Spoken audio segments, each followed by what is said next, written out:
This morning, Queensland police fight for greater protection in their war against bikie gangs. A gang of 6 men on the run after a violent home invasion on the Gold Coast. The fire threat eases across New South Wales.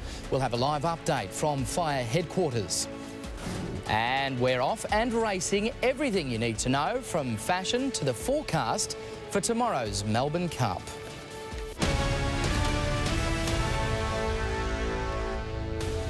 This is 10 Eyewitness News with Matt Doran. Good morning and welcome to the very first morning edition of 10 Eyewitness News. First today, Queensland Police will be fitted out with special body armour and be given permission to take their guns home after major crisis talks in Brisbane this morning. The officers have been demanding greater protection, including more firepower, as part of the state's crackdown on bikie gangs. Amber Austin-Wright joins us now live from police headquarters. And Amber, the union says this will help protect officers involved in the fight against bikies.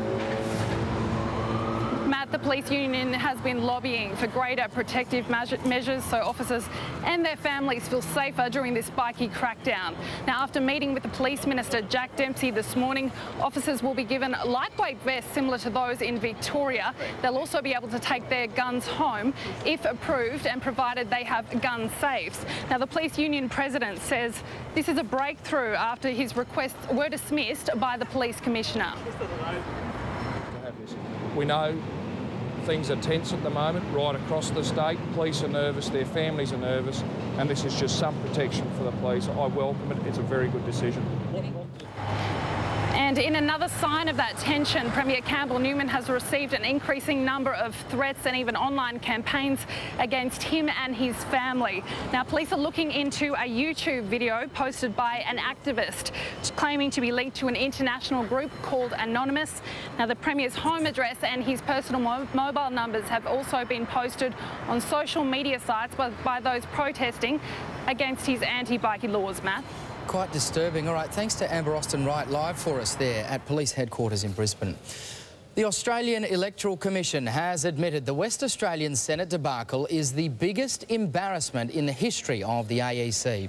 It now appears certain the election will have to be rerun after it was revealed the Commission somehow lost almost 1,400 votes.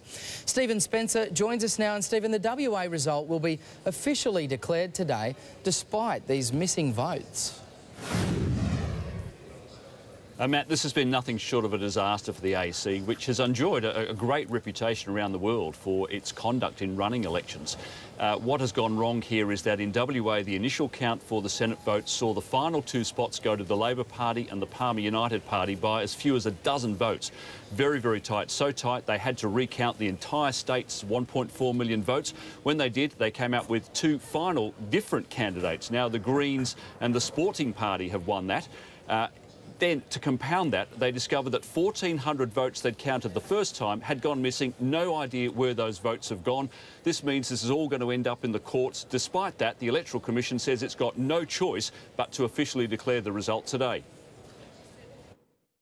Because I have no other legal option available to me, I have to declare the result so that court action can take place. You can only petition the Court of Disputed Returns once all of the writs for the election have been returned. Is this the most embarrassing thing that's happened at the AEC while you've been there? Well, it's the most embarrassing thing I think that's happened to the AEC, period, whether it's my stewardship or indeed prior to that, yes. So what will happen from here now is that the Palmer Party has declared it will definitely challenge this in the High Court. The Labor Party, which also missed out, is considering whether to also go back to the court. And if the High Court does, many experts say the only way to resolve this is to order a new Senate vote for the entire state. 1.4 million people in WA having to go back to elect an entire Senate all over again, Matt. Just incredible. All right, thanks for the update. Stephen Spencer live there in Canberra. Disgraced Olympian Nathan Bagley has faced court in Lismore, New South Wales this morning following a major amphetamine bust. The former dual silver medalist was arrested on Friday night at Tweed Heads as part of a large-scale drugs investigation by the Australian Federal Police and New South Wales Police. Bagley was one of 3 men nabbed in the sting. The case has now been adjourned until December. His pregnant partner was in court this morning. Another tireless effort from New South Wales firefighters has seen the state's latest bushfire emergency averted. 2 blazes broke out late yesterday after a hot and very windy day, but both emergency warnings have now been downgraded. Joe Hill is at the Rural Fire Service headquarters this morning. Joe, the immediate threat has now passed, but there is still some concern.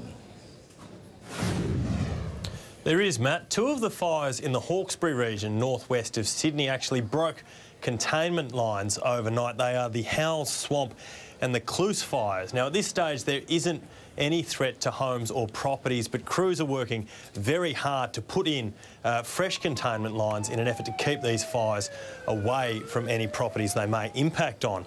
There's currently close to 60 fires burning across New South Wales. All but 20 of them have been contained, and the ones that are burning, they're burning at the advice level, which is the best you can hope for, aside from having a fire put out. Conditions are quite favourable today. The weather is cooler and the winds aren't as strong, but this isn't time to relax for the fire crews. There's currently about 800 firefighters out on the grounds there, and they're really looking forward to Thursday now. That's been on the RFS radar for a little while. And Matt, that's shaping up as being our next bad fire danger day. Let's hope the worst has passed. Thanks for the update there, Joe Hill. Residents in Sydney's west have reported hearing as many as 6 gunshots before a man was found injured late last night. The 27-year-old is recovering in hospital with wounds to his arms and legs and is now in a stable condition. Amanda Hart has been following the story. At first, neighbours say they thought they were hearing fireworks, and then they realised it was something a lot more sinister. At about 11:30 or so last night, about half a dozen shots were fired into this home here in Winston Hills in Western Sydney. Now, believe it or not, this is the 4th shooting in this side of town in the past 2 weeks. After hearing the shots and a woman who turns out to be the victim's mother screaming for help, neighbours called police. Now, when they arrived, they found a 27-year-old man with gunshot wounds to the arm and thigh. Paramedics quickly arrived and treated the man at the scene before taking him to Westmead Hospital. He's in a stable condition. It's believed the mother was injured from shattered glass. Police set up a crime scene this morning. Police are still investigating, and neighbours are coming to terms with what happened here last night. I heard the mother, which would have been the mother, she was screaming, "They shot my son, they shot my son shot, my son shot." You know? My daughter would come out in the hallway and I just said, "Drop on the floor, lay on the floor." I said, don't stand up. It's scary when, you know, you hear this has happened, you know, like in this area, you know. Because we've, you know, I've never been for it in this area. It's always been a pretty good area. Now, neighbours say they don't know too much about the family, only that they moved in here at the start of the year. The gunman or gunmen are still on the loose, so police are looking for them, so anyone with information is urged to contact them. Amanda Hart reporting there. A man and woman have been left with serious head injuries after they were allegedly assaulted with a crowbar during a home invasion on the Gold Coast. 6 intruders broke into the home, assaulting the residents inside. The intruders were all wearing balaclavas and fled the scene. The victims are recovering in hospital. One of the occupants was able to attempt to protect herself and would appear has injured one of the offenders in the matter. It's believed one woman tried to fight back. It is unclear if any property was stolen. A Melbourne police officer is fighting for life after he crashed into a tree on his way to work overnight. The constable, aged in his 40s, lost control of his ute north of Melbourne just after 10 o'clock. He's now in a critical condition in a Melbourne hospital. It's believed he may have swerved to avoid a kangaroo.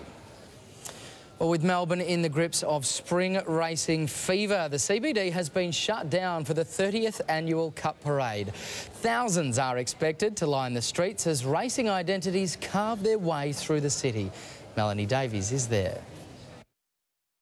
Good morning, Matt. The barriers are up and Melbourne is preparing to come to a standstill for the annual Cup Parade. Hundreds, if not thousands, are expected to line the streets as the Cup itself, jockeys, trainers and racing royalty make their way through the CBD. Now, those taking part in the parade will gather here in the Bourke Street Mall at midday. They'll continue down the mall, turn right at Swanston Street and go down a few blocks. They'll finish up at Federation Square and official proceedings are expected to conclude at 2 p.m. And although it is A little chilly now, the skies are clear. Let's just hope it stays that way. Melanie Davies there. And with the big race just 1 day away now, all eyes will be not only on the track but also on the skies over Melbourne. Joining me now for the all-important Melbourne Cup forecast is our very own meteorologist Magdalena Rose. Mags, what can racegoers expect tomorrow? Well, Maddie, I've got some fantastic news for racegoers. So let's head straight to the synoptic chart, because with this high-pressure system, you can see that winds move in an anti-clockwise direction. So today, they're actually coming in from the southwest off the ocean. They're carrying moisture, and that's why we're seeing all the cloud and showers, but gradually that high is moving towards the east, so you'll notice winds becoming lighter overnight, and then they actually turn more northerly, so they're carrying heat across to Victoria, and that means that temperatures are going to rise. So the good news is a beautiful day awaits you tomorrow. You're going to see a mostly sunny one with light winds. After a cold start with the potential of some fog, it's going to be a beautiful sunny one with a high of 24 degrees. So Matt, from the plethora of suits you have to choose from, I'm thinking you should go with the lilac linen. Great with your blue eyes. I do not own a lilac linen. That is misinformation. Thank you very much, Magdalena Rose. Well, stay with us. Still to come on 10 Eyewitness News. Tensions very high in Egypt as the ousted president faces court. The search for survivors after a ferry carrying 200 people sinks off Thailand. The premiere of a film honouring one of the world's most influential men.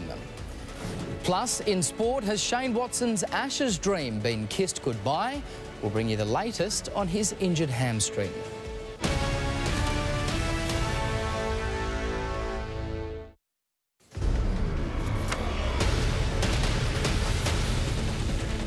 Welcome back. You're with 10's Eyewitness News. The Department of Foreign Affairs is working with local authorities to determine if any Australians were involved in a deadly ferry accident in Thailand.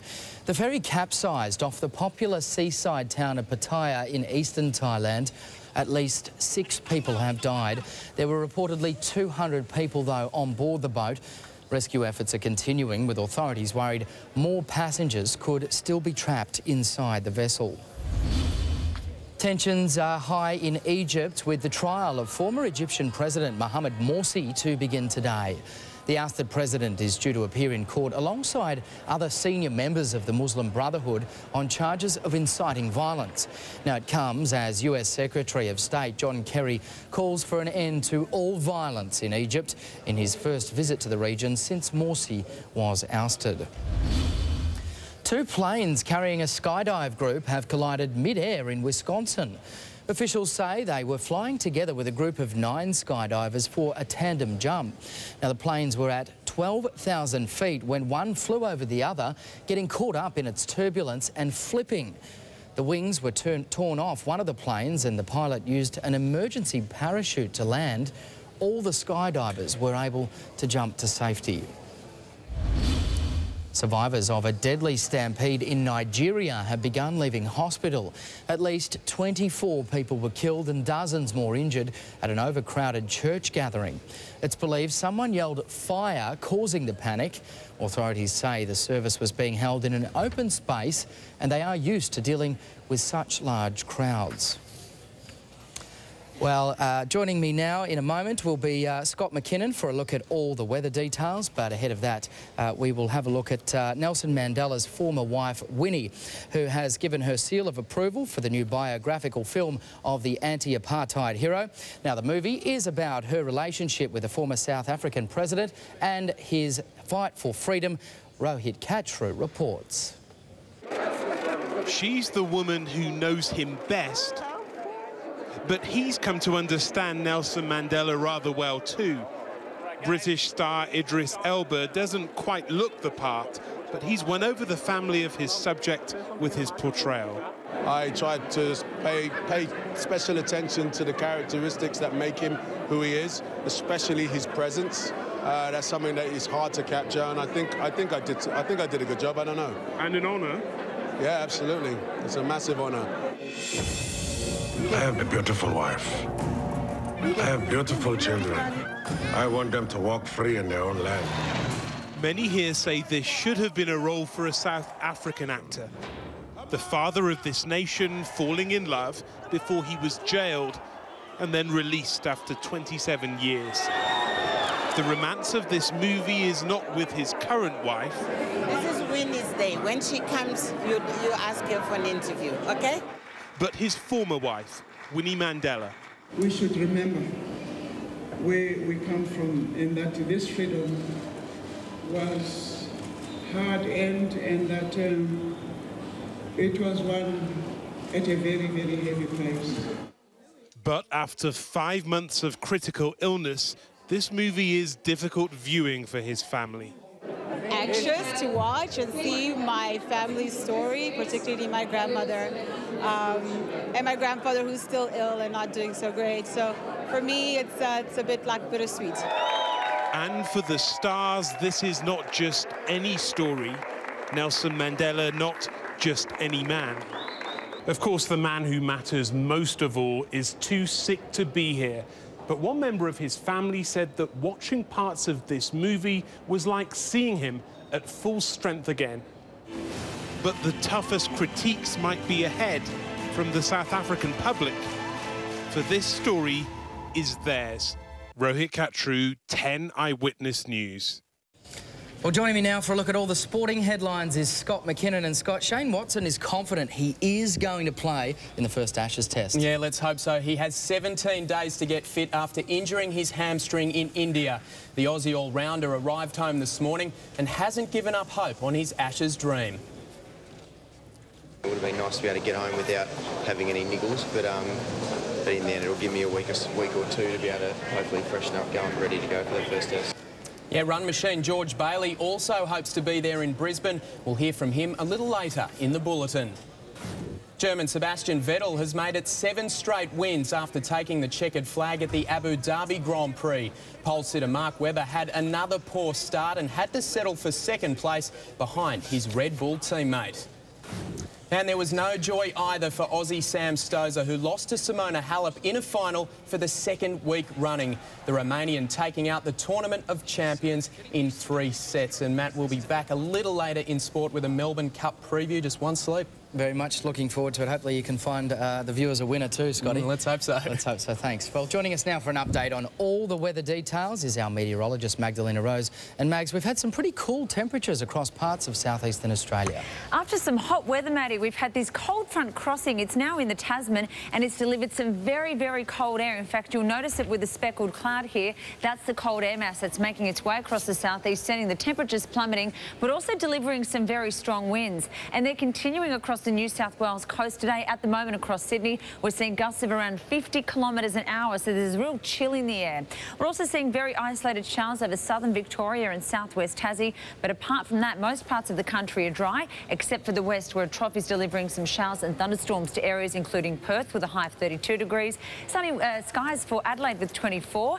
Beautiful day for Hobart with 18 degrees. The showers across Melbourne have become extremely light and isolated, so they're definitely clearing now. Canberra, after a cold start, 19 and sunshine. As I mentioned, Sydney very cold with those winds, 17 at the moment, but feeling like 7, and dry and partly cloudy for Brisbane with 27. A detailed forecast a little bit later on, Matt. Thanks very much, Magdalena. We'll see you then. Well, stay with us on 10. Coming up on 10's Eyewitness News, all the day's top stories, including an anonymous threat to the Queensland Premier.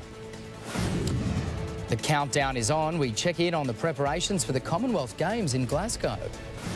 All the tips and trends for fashionistas from celebrities ahead of the race that stops a nation. And we'll chat with the Herald Sun's fashion editor, Kim Wilson, about exactly what you should wear during the Spring Carnival.